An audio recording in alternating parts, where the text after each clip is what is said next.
ఆహా! సూపరు. ఏంటండి భలే హ్యాపీగా ఉన్నారు. హైక్ వచ్చింది. ఏమనుకుంటున్నావు? ఓహ్! సూపర్. అయితే అబ్బా! అప్పుడే ప్లాన్సా? అసలు నేను ఎంత కష్టపడితే ఇంటికి డబ్బు తెస్తున్నానో నీకు తెలుసా? హాయిగా ఇంట్లో కూర్చుంటున్నా. ఒకసారి బయటకొచ్చి చూడు తెలుస్తుంది ఎంత కష్టపడితే వస్తాయో అనేది. Stop stop. ఏంటి? ఇప్పుడు నేను ఎమోషనల్ డైలాగ్ చెప్తాననుకుంటున్నారా?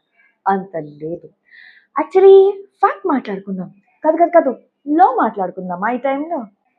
ఇలాంటి స్టేట్మెంట్సే హౌస్ వైఫ్స్ మీద వేస్తే సుప్రీంకోర్టు ఏమన్నా తెలుసా? హ్మ్.